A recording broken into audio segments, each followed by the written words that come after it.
Hi guys, Jay Smith here. Welcome to the AskGolfNut channel and welcome to Wilson Dynapower Titanium driver. Now, when you're looking at Wilson as a brand, let's be honest, it's not what people would see as the TaylorMades or the Callaways or the Titleist out there. But what they do is they make equipment which, let's be honest, is basically as good as anything else out there, but at a price point which a lot of golfers will look at and be tempted now because prices are getting more and more expensive. One thing I will say though, when it comes to Wilson, and Wilson, if you're listening, your website, if you go to TaylorMade or Callaway's website, for example, it's flourished with just tech, pictures, slogans, technical jargon and everything else like that. When it comes to the Wilson's website, it's a little bit sparse, we'll say, and it's not exactly what you call, or continuity wasn't on their list of things to make sure they got right when it comes to doing the website, because there's certain pictures on there. It says there's a picture on there of this driver and it has a 12-gram weight. You can see the picture in the back, it has 12 gram. I have got the driver in front of me and it says 16 gram, and again on the overview underneath the picture it says 16 gram. It is a 16 gram weight, guys, so just in case there's any confusion, it is 16 gram, and it is popped in the back of the golf club for high MOI, and it was also slightly heel biased for a little bit of draw bias. There is another picture up on there with no description whatsoever. From that you can deduce that the center of gravity, the effective sweet spot, is slightly heel biased, and I'll put that one up on the screen. There is also another picture on there with what I guess is their version of describing what the AI face is. I think that's what they're doing anyway, but effectively that red zone is the different variable face thickness on the face of which you can't see behind. And it's thinner around the edges because when you lose efficiency by not hitting the middle, you can gain a little bit of that back by a more springy face around the outside, of which would otherwise be illegal if it was out the middle. Remember guys, it's been governed for quite some time, the middle, so yeah, it's always a fight for forgiveness. And guys, remember, when it comes to forgiveness, I'll be doing forgiveness testing like I always do, whack it all over the face and just see how good this Wilson driver is. Well, I've got this one in the 10.5, I think that's only to make the 10.5 as an option, but has got the 6-way adjustable loft sleeve on there, and if I can find a picture of how much adjustment is on there, I'll pop it on the screen for you as well. Right, let's go get on a hole and go see how the Wilson Dynapower gets on. Simulator's now on. We are at Crosswater Golf Club, hole 15. It's a par 4 of 396 yards. Dogleg to the right-hand side. All stealth, all black. It hasn't got a shiny crown, so down by the golf ball. It's quite nice to look at, a stealth one, like a ping. The ping matte kind of finish. Right, so let's go give it a hit. What are we talking? 90 something, maximum speed 100 miles an hour.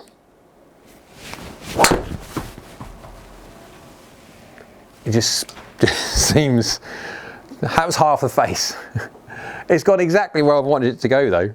I mean, it's done very well. How high on the face was that?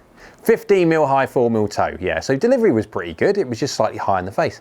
It's gone 225, and what's the spin on that one? 2,100, which is not bad considering how high. This is going to be a higher spinning driver, so as a general rule, I would say this for, even at my speed, what's it, 95 miles an hour, I'd be looking at a standard hit to be around about 2,500 RPM. Now, people make a big thing about spin. The thing is with spin though, is with low spin, people that keep on crazing about low spin, that's relative to speed. And if you don't swing very quick, well actually sometimes you need more spin to keep the ball in the air.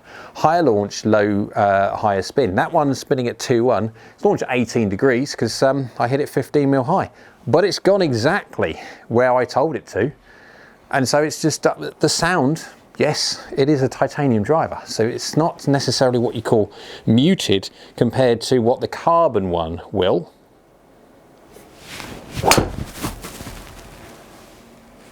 96.4, I'm slowly creeping up, but good, much better strike.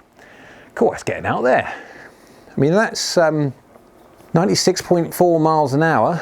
Good strike, 1.45 efficiency is good. Spinning at 2.7, yes, there we go, that's the highest spin. But launching 16 degrees, 15.5, I mean, it's doing well. 237 carry at 260 total. You would take that all day long. This is sub 100 miles an hour. Yeah, so you can distinctly feel distinctly feel the titanium. It is a louder driver. It's not loud.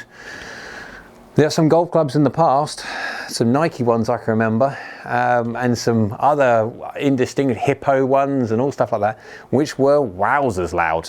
This is not loud, but it's loud compared to the Carbon era, yeah. But it feels fine, it feels nice. I mean, it performs well. I'm amazed I've managed to do 2 in the 90s and they've gone where I've told them to go. Just feels weird swinging at a slower speed. Slightly off the bottom. You see I'm just feathering it. Slightly low heel and speed now creeping up, 98.2 miles an hour. I did see that. So that wasn't ideal. That was slightly mishit. Yeah, slightly low heel on that one. But efficiency still really good, 1.45. But 8mm heel, 9mm low, you could feel it. Spins now 3.3, there you go. So this is the thing, it will be a higher spinning head. Absolutely for sure. But again, if you're not swinging, as you can see, the speed's going up, the spin will go up regardless of the strike anyway. But if you're someone who needs a bit more extra spin, and I'm not talking about the people which leave the face massively open to a path and slice it and create so much spin that way, I'm talking about normal everyday spin, because if you then get that individual close their face up and get their path sorted out, their spin just drops off the planet. So that's artificially made spin. It's doing its job, and what's it doing there? It's 232, 252 total distance, again with a not ideal strike, but again it's gone exactly where I've told it to go. It's just a really easy to use driver. It really is. It's just a pleasure to use. 98.8 miles an hour as I start to creep up a bit. Club path 0.1 from the inside, 0 face. Perfect delivery basically, and slightly heely.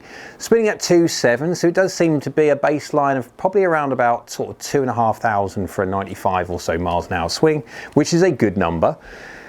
And it's going 241 carry, 264 total distance. Now that is, it's just doing really well. I'm really interested to hit this all over the face to get an understanding of how forgiving this is. Remember, this is the forgiving version as such of what Wilson decide to make from a driver. They're not into necessarily making 4 or 5 different driver heads, one being uber low spin, one being massively this, one being massively that. It's just a driver for all and everyone to use. I would say if you're swinging faster, if you have got a faster swing speed, like for me, this has this loft sleeve where you can move it around. It's a 10.5 head, but you can move it around. But it hasn't got a huge amount of variability. You can't move it too much in its loft. So you do have to make sure you get the right head if you can when it comes to loft. But it's a great little option. So I'm gonna go give this a whack all over the face now, high toe, heel low, all those weird and wonderful spots to see how forgiving this Wilson Dynapower titanium driver really is.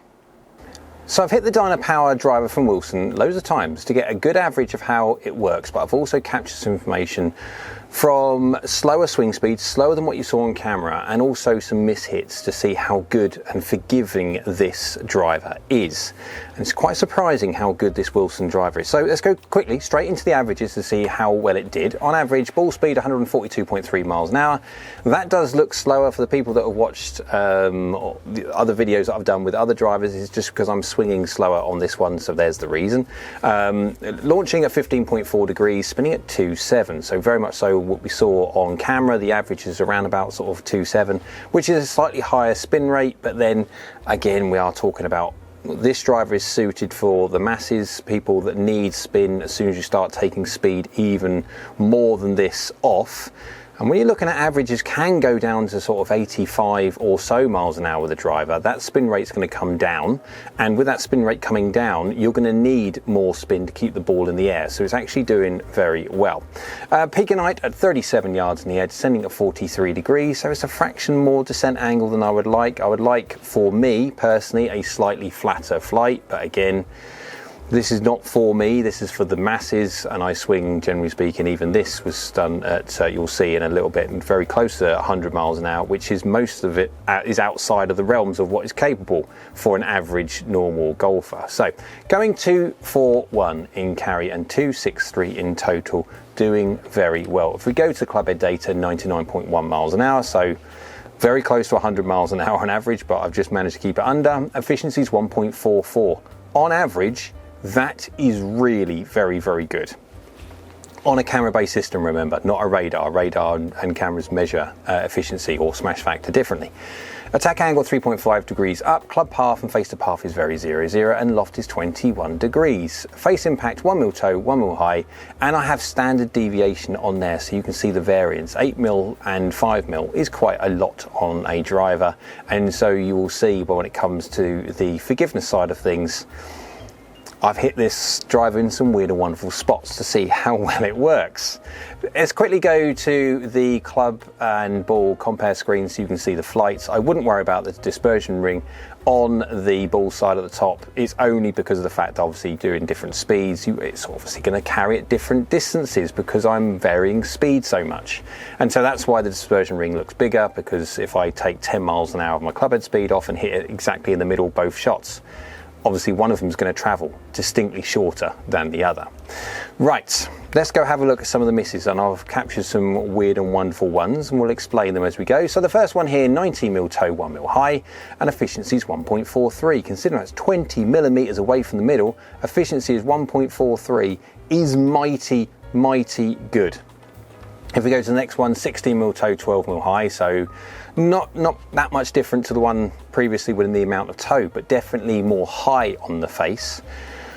We can see that its hit target efficiency's dropped to 1.37. It has took a little bit of a beating going high on the face as well, but it's done fine. It's gone 230 yards, which is okay from a miss hit like that, and it's gone exactly where I've asked it to. It's 6.3 yards offline, the little baby fade dynamics, but with the toe, it's basically geared it and kept it straight. It's just doing fine from a miss hit, which is nearly 30 millimeters away from the middle gross. Next one here, bit of a change, 21 mil heel, 10 mil low. That felt horrid, that really did. And it's gone 22 yards right. Why? Because my face was 2.7 degrees open. That ball has gone exactly where I told it to go. Nothing to do with the driver itself. The driver has basically took that strike and geared it and set it off left the exact amount within reason, which I have told it to do. If I had squared the face up and done that strike with how the head is working, that's doing every single thing it can do to hit target. It's gone exactly where I told it. It's gone 216 yards. It has dropped efficiency. Oh yes, it has. But I'm not surprised from that strike. From that, it's done really very, very well. So a nominal heel now, nothing too bad, something that you'd see as you're hitting generally during the round. 11 mil heel, 3 mil high, a normal heely shot. It's going to the right because my path is 1.5 from the inside and my face is slightly open by a degree, so I'm telling the ball to do that.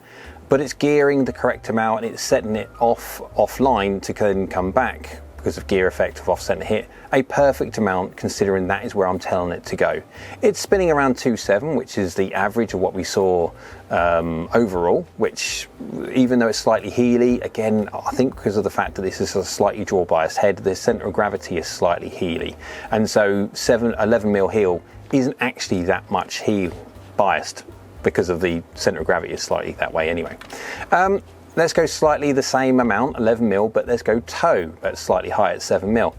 Efficiency is 1.42, which again is very, very good considering that's 18 millimeters, 3/4 of an inch off the middle gross. And it's doing basically exactly what I'd expect it to. It's 0.2 yards offline. It's just good. Like, that's a nominal miss that you would see every day, and it's hardly a miss, but it is a miss, 18 millimeters away from middle. But it's just performing really, really well. 254 carry, but I am swinging nearly 103 miles an hour, so it's cheating slightly. One here, slightly low on the face, 4 mil heel, but 7 mil low. And it is now spinning up at 3,000, so we're getting a little bit of vertical gearing as soon as you hit high or low on the face. And then heel and toe to a certain extent, but definitely high and low, you get a little bit more vertical gearing, so it's a case of lower spin or higher spin, depending on where you hit it. but it's doing exactly what I'd expected to do. Club path is 0, face is fractionally open to it, so it's missing 5 yards right, but it's just really good at 243 carry, 265 total. It's just good. It's just good.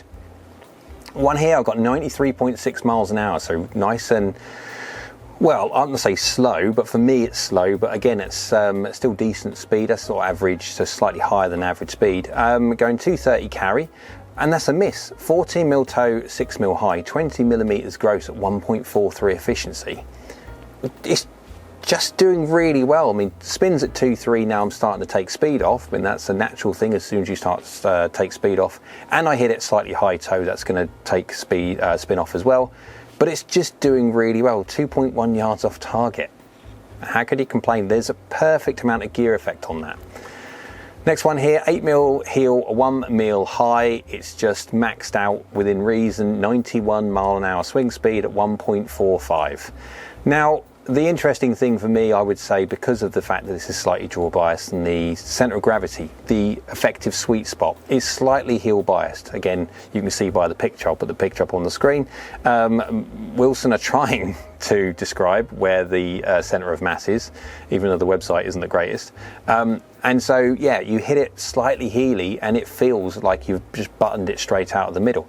And 1.45 efficiency on a camera-based system is very, very good. 225 carry, 250 total from a 91 mile an hour swing. What can you say? Last one here, we've got a 1.46 efficiency. Again, face is square to a path which is 1 degree across. That's why it's missing 3 yards is nothing. 4 mil low, 0 mil toe, very, very close to middle, and it's just good. It's spinning up a fraction because of the low strike and high loft delivery, but it's just good. There's literally nothing there that you can complain when it comes to this driver. It feels fine because of the fact it's a titanium head. It looks good. I quite like the looks of the Wilson driver. It's actually quite nice to go from glossy everything to what Ping have always been like, I say always been, but mostly have always been like when it comes to their matte offerings, where it's the sole, whether it's the especially the crown. It's actually quite nice. Now, is it going to be for me and the swing speeds of up at where I am? No, it's not. Unless you're someone who swings at my speed, 110 miles an hour, but you don't spin it a lot and you need something to spin it a bit more, then that is definitely an option. The Dynapower is definitely an option. But if you are the big chunk of golfers out there that have got a swing speed which obviously isn't nowhere near my speed, which is the most of golfers, and you're at 85 miles an hour, 90 miles an hour, 95 miles an hour with your driver, and you want something that is just going to work and is just very forgiving, then, and is also fractionally draw biased, it's not huge amounts of draw biased, if not we'd see a huge bigger difference to it, but it is slightly draw biased, then this is an option which you should definitely take a look at. I do think Wilson need to look at their website from a sales point of view and a marketing point of view. Let's be fair and honest. It doesn't give great confidence when you look at their website, and it is very sparse in the detail of what's inside this driver. This driver is, in driver terms, sold as a budget option. It performs, honestly, it performs like a premium option, but their website just makes it look a little bit sparse when it comes to the detail. I'd want it to be a little bit more descriptive about exactly what the technology is. It's got an AI face, it's weighting system, they've got a carbon out there as well. There is plenty to sing about when it comes to this Dynapower driver, which they really don't do well enough, but that's just an opinion thing. Right, so are you going to test the Dynapower driver? I honestly think you should do. I've got to do the carbon driver as well, looking forward to doing that one, and so that should be really on your list of drivers to test. So hope you liked the video. If you did, thumbs up, go on YouTube, like, so do I. Down there is a subscribe button, please go on, it's great for the channel if you could click that one and subscribe. Next to that is a bell icon, that's a notification bell, and if you click that one, that will notify you next time I upload another video. So I hope you're well, we'll see you again soon.